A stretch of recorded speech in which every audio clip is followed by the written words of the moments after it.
자, 그러면 네 번째 질문으로 들어가도록 하겠습니다. 자격증 취득을 위해서 어떤 과목들을 순차적으로 들어가면 좋을 것인가 얘기해 보도록 할게요. 자, 여러분들이 전공 과목을 선택할 때 아마, 이렇게 보시고, 이번 학기는 내가 어떻게든 하겠는데, 다음 학기? 그리고 내년에 어떻게 해야 되지? 하고 약간 좀 멘붕이 오셨을 것 같아요. 그쵸? 제가 맞죠? 예. 그거를 또 제가 해소를 해 드릴게요. 자, 국가 자격증 관련된 과목들의 학습 로드맵을 제가 또 이렇게 제시를 해 드리겠습니다. 자, 우리 학교에 와서 여러분들이 따고 싶은 자격증들이 있을 거예요. 우리가 안전관리 전공이기 때문에 우리 학교에서 졸업장만 여러분들이 받아들면요. 안전관리로. 그러니까 다시 말해서 안전관리 전공을 다 패스하고 졸업장을 받아들면 여러분들에게 여러 가지 국가 자격증에 응시할 수 있는 기회를 대량 오픈합니다. 예. 그래서 국가 자격증 중에는요. 그 대학 졸업장만 있어서 응시 자격이 생기는 게 아니라 반드시 뭐 이러이러한 과목들을 꼭 들어야 돼 하는 그런 국가 자격증도 상당히 많아요. 예.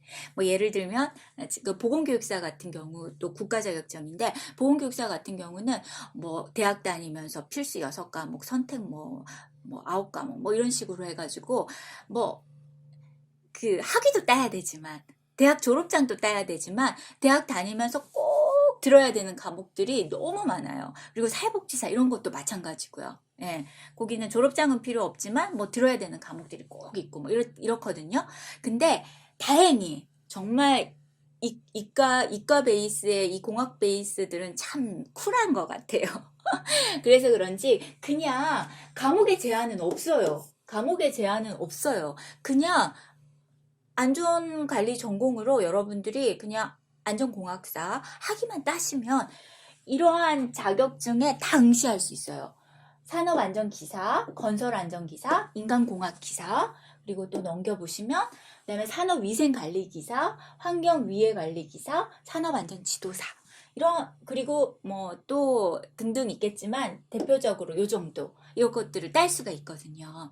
근데 여러분들이 막상 내가 예를 들어서 건설안전기사를 따려고 한다. 응? 그랬는데 그냥 우리 학교 다니면서 건축과는 상관없이 예를 들어서 이 공학기사라든지 산업위생관리기사라든지 그쪽으로만 막 과목을 들었으면 나중에 시험 칠 때 좀 곤란하잖아요. 그쵸? 그래서 여러분들에게 좀 자기가 따고 싶어 하는 자격증 위주로 이런 과목들을 들으라 하고 제가 로드맵을 좀 정리를 해봤어요.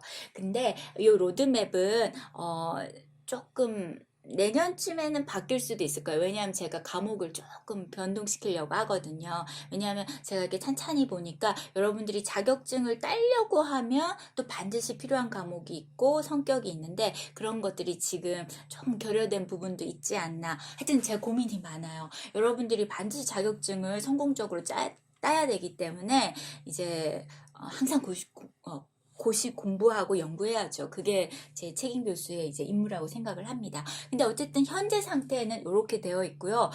여기에 뭐 플러스 알파를 하는 거지 뭐 빼지는 않을 거예요. 더 이렇게 풍성해지겠지만 어쨌든 아직은 시작은 이러하다. 예, 보시면 되겠어요. 그래서 여러분들이 예를 들어서 건설 안전기사를 하겠다. 그러면 건축학개론을 좀 처음부터 들으면 좋겠고 인간공학 기사를 하겠다 그러면 보건학개론부터 좀 시작하면 좋겠고 그리고 산업위생관리기사 그 다음에 환경위해관리기사 뭐 이렇게 다 이렇게 각각 있으니까요 여러분들이 보시고 하시면 좋을 것 같아요. 근데 우리가 산업안전기사 요게 조금 대표적이지 않을까 싶은데 근데 아마 사람들마다 따고 싶은 자격증이 다 다르기 때문에 그거는 본인에 맞춰서 하면 돼요. 그래서 요런 거 요것도 참 이거 공대 과목 이게 중요하다고 저는 생각합니다. 이렇게 이제 시작을 해서 가서 이렇게 들어가시면 될 것 같아요. 자, 그런데 우리 요 과목들이요, 우리가 학년 제한이 없잖아요. 예, 우리 서울사이버대학은 학년 제한이 사실 없어요. 1학년이 4학년 과목도 선택할 수 있고요. 4학년이 1학년 과목도 선택할 수 있어요. 되게 좀 자유도가 높은 편이거든요.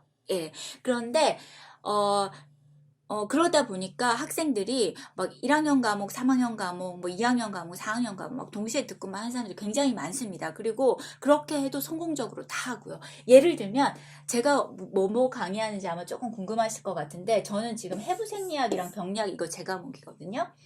근데 이 해부생리나 병리학 같은 경우도 보면 제가 그동안 10년 정도 이 강의를 이끌고 오고 있는데 학생들 중에 보면 병리학부터 먼저 시작하는 학생들도 있어요. 병리학 듣고 해부생리로 오기도 하죠. 예. 근데 그래도 성적 잘 따고 잘하긴 하더라고요. 근데 저로서는 약간 항상 나는 이거를 과목 설계를 해부생리를 먼저 들은 걸 전제로 병리학을 만들었는데 이렇게 거꾸로 들어도 학생들이 잘하네? 신기하네. 뭐 이렇게 생각은 많이 해요.